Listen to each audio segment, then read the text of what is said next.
You've heard it said, and it's correct, that the nation is terribly divided. But what you haven't heard is anything beyond the superficial. Why are we divided? They'll have you believe it's because of Trump or politics generally. It's more than that.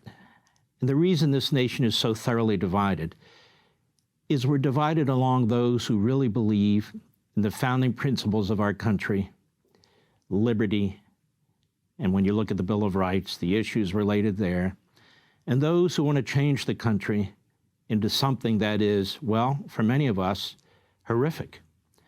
And that's the battle that's going on. And it goes well beyond politics. It goes right to the heart of the culture and so forth. In 2010, the great Thomas Sowell, one of our greatest thinkers, he wrote a book called The Dismantling of America. And he said in part at the beginning of the book, there are Americans alive at this moment who may experience the national equivalent of a perfect storm, either domestically or internationally or both. To have what is called a perfect storm, many dangerous forces must come together at the same time. Those dangerous forces have been building in the United States for at least half a century. By 2010, remember, he wrote it during the Obama presidency, increasing numbers of Americans were beginning to express fears that they were losing the country they grew up in, and that they had hoped, or perhaps too complacently assumed, that they would be passing on to their children and their grandchildren. No one issue and no one administration in Washington has been enough to create a perfect storm for a great nation that has weathered many storms in its more than 2 centuries of existence. But the Roman Empire lasted many times longer and weathered many storms in its turbulent times, and yet it ultimately collapsed completely. It's been estimated that 1,000 years passed before the standard of living in Europe rose again to the level it achieved in Roman times. The collapse of a civilization is not just the replacement of rulers or institutions with new rulers and new institutions. It is destruction of a whole way of life and the painful and sometimes pathetic attempts to begin rebuilding amid the ruins. The really painful surprise is that so many people base their hopes on Obama's words rather than on the record of his deeds.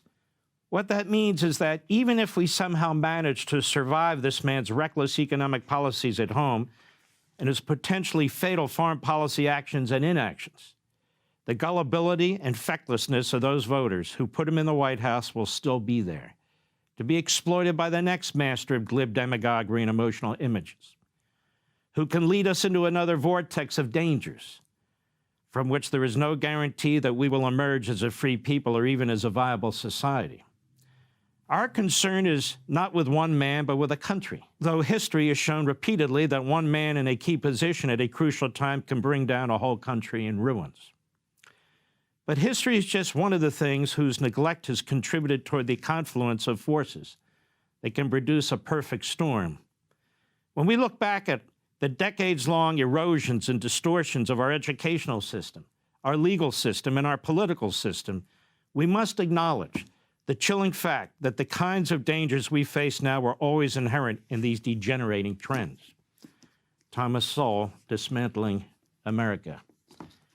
And what is it that we're up against? Why is it that the country is so thoroughly divided? What can turn American against American, or what can turn maybe half the nation or a third of a nation against its own country, against its own founding, its history, against its own progress, contributions to humanity? What is that force? Ludwig von Mises was one of the great economic philosophers of the last century. And he wrote a book called Marxism Unmasked, From Delusion to Destruction. And one of the things he said, perhaps more articulately than I, is that the philosophy of today is that of Karl Marx. He is the most powerful personality of our age. Karl Marx and the ideas of Karl Marx, ideas which he did not invent, develop, or improve, but which he combined into a system, are widely accepted today, even by many who emphatically declare that they are anti-communist and anti-Marxist. To a considerable extent, without knowing it, many people are philosophical Marxists, although they use different names for their philosophical ideas. And he's right. The ideas of Marx and the philosophy truly dominate our age. The interpretation of current events and the interpretation of history in popular books as well as in philosophical writings, novels, plays, and so forth, are by and large Marxist, which is something I've been trying to explain myself and wrote an entire book on. Marxism, progressivism, the Democrat Party. When you listen to Schumer, when you listen to Pelosi, when you listen to AOC, when you listen to Bernie Sanders, do they sound like people who are talking in ways that we embrace the founding of the nation, about liberty, about property rights, individualism, unalienable rights? Or do they talk about class warfare, the rich versus the poor? Or do they talk about race, one race against another? Do they talk about the inequities and inequalities of the freest society on the face of the earth? These are Marxist ideologies, Americanized, that they're talking about. I will give you a perfect example right now. You see what's happening in our classrooms. You see the destruction of real education. You see the effort to say that parents have no say in education, that bureaucrats, that union members, that they have as much right to control your children and their minds as parents do. Parents don't have any say. Well, this is from the Communist Manifesto. This is from Marx. The selfish misconception that induces you to transform into eternal laws of nature, so he's attacking the Declaration of Independence specifically, and of reason, the social form springing from your present mode of production and form of property, historical relations that rise and disappear in the progress of production, the misconception you share with every ruling class that has preceded you. What you see clearly in the case of ancient property, you admit in the case of feudal property, you are, of course, forbidden to admit in the case of your own bourgeois form of property. And what's he talking about? Bourgeoisie, the wealthier, the proletariat, what we would call the middle class, even though Marx, in 35 years of writing, never describes what the middle class is. He never defines what a class is. But he was using it all the time, just as our Democrats do, just as Biden does, and so forth. What's he talking about there? He's talking about property in your children, because everything's about a dialectic system. He's talking about the property in your children. He says, abolition of the family, exclamation mark. Even the most radical flare-up at this infamous proposal of the communists. On what foundation is the present family, the bourgeois family, based? On capital, on private gain. In its completely developed form, the family exists only among the bourgeoisie, the wealthy. But this state of things finds its complement in the practical absence of the family among the proletarians and public prostitution. So among the people, the family isn't strong. It's really not vibrant. It's just the wealthy, the ruling people, the management people, the executives. They're the ones that keep pushing this idea of a nuclear family. The bourgeois family will vanish as a matter of course when its complement vanishes, and both will vanish with the vanishing of capital. Do you charge us with wanting to stop the exploitation of children by their parents? See the point? To this crime we plead guilty. But you will say we destroy the most hallowed of relations when we replace home education by social education. And your education, is not that also social and determined by the social conditions under which you educate, by the intervention, direct or indirect, of society by means of schools, etc.? The communists have not invented the intervention of society in education. They do but seek to alter the character of that intervention and to rescue education from the influence of the ruling class. You want to know what's going on in the classrooms today? You have to understand Marxism.